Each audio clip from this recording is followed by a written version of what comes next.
Welcome back to the CTV News. The European Union's Humanitarian Aid and Civil Protection Department is providing just under $1 million in emergency humanitarian funding to Dominica following the destruction caused by Tropical Storm Erika. The emergency aid provided by the EU is to assist those most affected and will be distributed throughout the United Kingdom's Department for International Development and the Pan American Health Organization.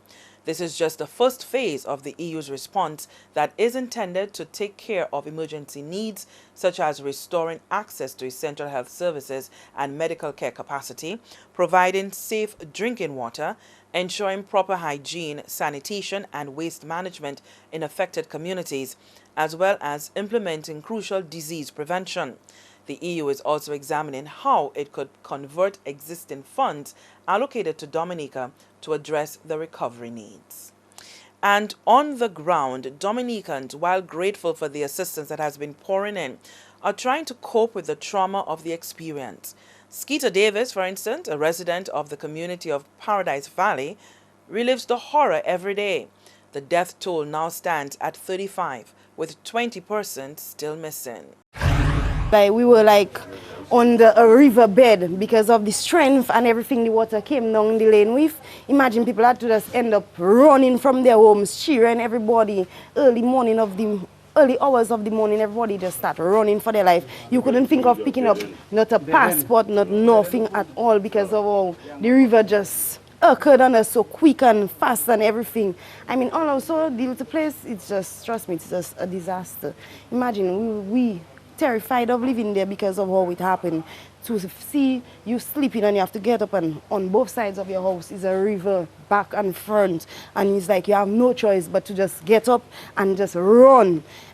I mean, it will always be a terrifying experience unless if they don't fix there first. We'll never think of living there in peace.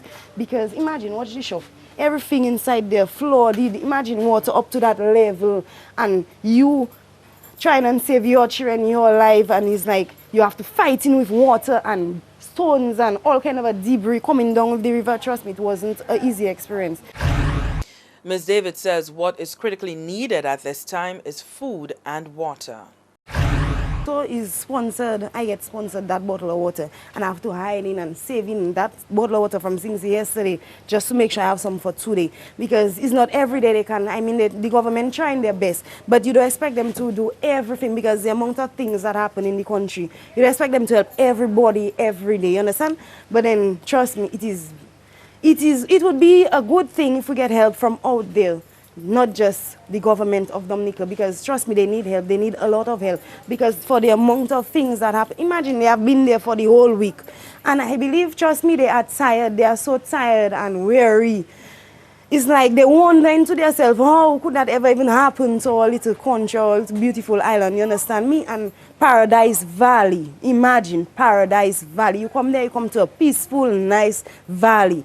And all that has just been shattered by a river, a little storm, you understand me? It's like, imagine, I get up crying from my bed. Imagine all now, so it's like, I don't have the same feeling of before now with that place because everything has just changed completely since then. So if we get a little help, trust me, it would be a lot to us. It would mean so much. God alone that would know. We would say thank you. So much thank you to whoever that helped us, wherever it come from, it would be a blessing. And Prime Minister Dr. Kenny Anthony visited the distressed island Tuesday, witnessing the damage firsthand. About 3 or 4 communities have not been reached because they're impassable. They are in the interior of the country and they're having challenges to clear the roads to be able to reach those communities. It is very easy for us to underestimate the scale of the problems in Dominica. I recall the trauma that we experienced following the trough and of course Hurricane Thomas, and with the loss of life that occurred on both occasions. In the case of Dominica, as I said, we are dealing with a situation where some 35 persons lost their lives, but the government of Dominica has been compelled to evacuate some 700 persons from Petit Savan, the small community that was devastated by landslides and occasioned a serious loss of life in Dominica.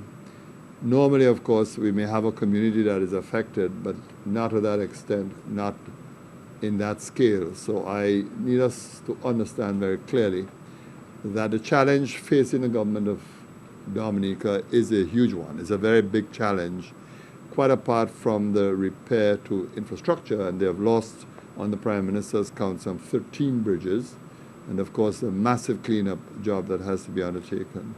It's the fact that they now have to resettle entire families, some 700 persons, and the Prime Minister indicated to me that of the 700 persons, they probably came from at least 400 households, which means almost immediately that if you're going to resettle them, then you have to reconstruct some 400 homes for the persons who have lost their homes. Dr. Anthony says Dominicans are facing unimaginable trauma as they embark on a very long road to recovery. We must make sure that we provide them with a lot of food, with a lot of clothing, and of course basic necessities. And once again, I want to take the opportunity to appeal to the people of St. Lucia to provide them with some food, obviously some tin clothing. They need Pampers, they need clothing and other very basic items. I think as the dust settles, the demands on the government of Dominica would be even greater, because now that they have to resettle some 700 persons, it would mean that they would have to look not just after elderly persons, but also families, including, of course, children. The trauma, I believe, would be monumental. There's no way that you can ignore the scale of the disaster, the extent of the loss of life, and it's going to take some time before the people of Dominica recover. So we need to give them a lot of psychological support, a lot of help. They need to know that the region is with them as they face this huge challenge. I must say the few persons I spoke to, few Dominicans I spoke to on this trip, they were all anxious to say how thankful they were for the support they have received, not just from St. Lucia, but from the region. And they feel strengthened considerably that they're drawing support from the rest of the region. The Prime Minister said he will be engaging Cabinet to determine what additional assistance St. Lucia can give to Dominica. And the need for psychological support is growing in Dominica as the death toll mounts and the reality of the disaster begin to settle in. Director of NEMO, Velda Joseph, says there has been a request for counseling services, and the Department of Human Services stands ready to deploy at least 6 counselors. Dominica, in fact, called yesterday asking whether St. Lucia was willing to assist in that regard, and we have already passed on that information. It means we are therefore just waiting for the call for deployment for those persons. But I think Dominica, as well as Sidima and St. Lucia, recognizes that given the impact of Tropical Storm Erika, that there would be a lot of trauma and persons would be required to assist in counseling. There is also discussion on the Return to Happiness program for children, which is really a program that is implemented post-disasters to help with trauma of the event on children. Director of NEMO, Velda Joseph. Switching gears now.